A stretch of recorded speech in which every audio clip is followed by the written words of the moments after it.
Warren Beatty's controversial new film, Bulworth, is attracting a whirlwind of media attention. Meanwhile, its rap music soundtrack, which features an all-star lineup of artists, is quickly climbing to the top of the charts. Currently number 4 on the Billboard chart, it has consistently been among the top 5 albums in America since its release in mid-April. The top single, Ghetto Superstar, features Pras of the Fugees, ODB from Wu-Tang Clan, and the new R&B talent, Maya.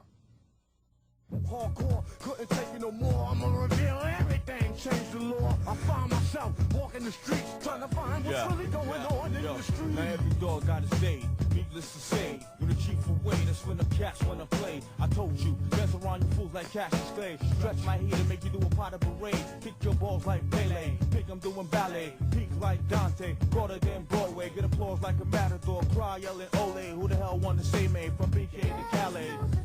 Joining me now for a conversation about the success of this record and the state of hip-hop culture, 2 of the rap artists from the soundtrack, Pras, who is soon to release his debut solo album, and Canibus, who is also at work on a debut album featuring the hit single Second Round Knockout. An executive producer of the soundtrack and of Interscope Records, Karen Rockman. I am pleased to have all of them to talk about hip-hop, which is getting a lot of conversation because of what Beatty has done in this movie. Is this going to have any impact on hip-hop, on rap music, on its acceptance and in terms of a wider audience? I would say absolutely. Why? Just the fact that we're here on your show alone is... But that's just not the first show I've done. I've done a number of them. And right. Russell Simmons has been, a lot of other people have been. We don't want to hear about your other All right, shows. okay. Okay, exactly, right. You know, no, there is only one show and there's only one rap. Right. Well, as far as I'm concerned, like as far as what this record is made up of and what these guys are and what they represent is taking hip-hop to a whole nother level. And I know as a fan of hip-hop on a minor level and now being like obsessed with it. You're obsessed with it? Yeah. Because you're the person more than anyone else who puts it on soundtracks. This is the first in total hip-hop soundtrack that I've ever done. Yeah. But the fact is that these songs are so intelligent, and that the music and the style of hip-hop music and the way that it's done is crossing over into a way and being much more accepted by a much broader audience. Okay, let me get you 2 guys in. Why do you think that is? I mean, what is it about hip-hop that ought to, and rap, that ought to command our attention? Why should we care? Why is it good, etc.? You know what I'm saying? Right. Give me why you like it and what it means to you and why the rest of us should care. Well, for myself, you know, personally speaking, the way I look at it is like, for me, it's just a way of life. It's something that I enjoy doing. And what I decided to do was take what I enjoy doing and making it acceptable to a broader audience. Like, I want other people to understand why I like it so much. The same way, like I would say, like I would look at somebody who plays badminton and say, what do they find interesting in badminton? Like, I like basketball, I like sports like that. For some reason, the same question everybody has their own niche, and sometimes people don't find something interesting because they haven't taken the time out to listen to it or analyze it and just try and get a feel for what, you know, if it's a book, get a feel for what the author was feeling while he wrote it, or if it's a feeling of a song, get a feeling for what, you know, what the person who created the song or wrote the song was feeling when they wrote it. It's a lot of different elements involved, but hip-hop just happens to be one of those things that if you listen to it, if you take the time out to give it some attention, it'll draw you in. You know, like it did her, like it did so many others. It did Warren Beatty. Yeah, like it did, yeah, exactly. All right, roll tape. This is Beatty from an interview I did with him a week or 2 ago. Here it is. Your interest in rap music came from where? Well, rap music to me is something that how do you avoid it?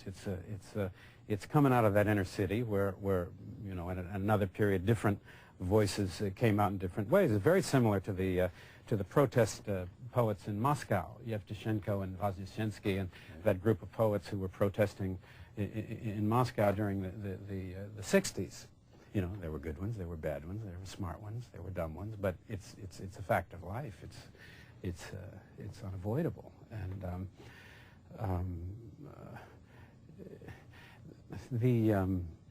what is generally labeled as obscene in this in so much of the rap music, I think is whether it's misogyny or well, something it's, else? whatever the language. Yeah. You know, language changes for different generations. Words of that are considered obscene by your generation or my generation are not really considered to be obscene by people of a younger generation. And the rap music, you know, is not, you know, it's these black and white kids are in this thing together.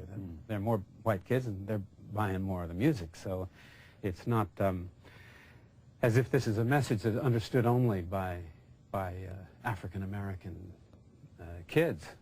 And the people who understand it are getting older. They're not really kids anymore. They're into their 30s and 40s and so on. They may not be so much my age, but I think it's unavoidable as a pulse, and they will be heard. And if it requires some sort of obscenity or vulgarity to be heard, then they will use it.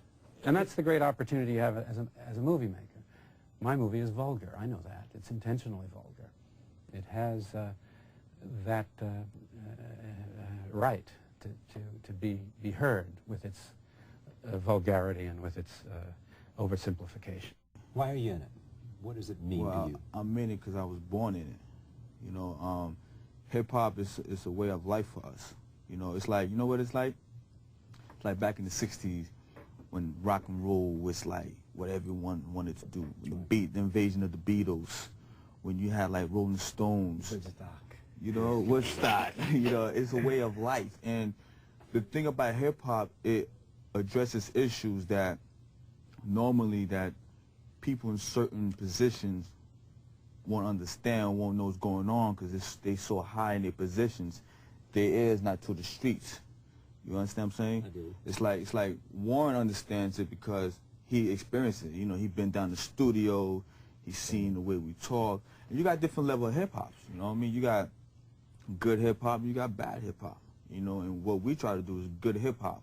Yeah, and for conscious hip-hop, right. And hip-hop that anyone can understand. It's about struggle, it's about inspiration, it's about wanting to be something, being someone. You understand what I'm saying? That's what hip-hop is for us.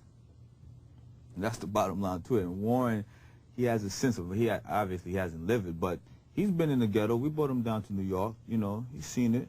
He's been in the streets, he's been in the clubs, he's been around us. Is it protest? Is it? I wouldn't say it's protest. I just say it's like, it's the children crying, it's the youth saying, "Hear our cry." Listen. About our life, about the country, everything, about our happiness, about our sadness, about our struggle, about lack of education, about fights, the violence, sex. It's about everything. What's good about hip-hop is that it's the only form of music that if you listen to, anything that has to do with current affairs, it would be stated in hip-hop. Hip-hop is more than music.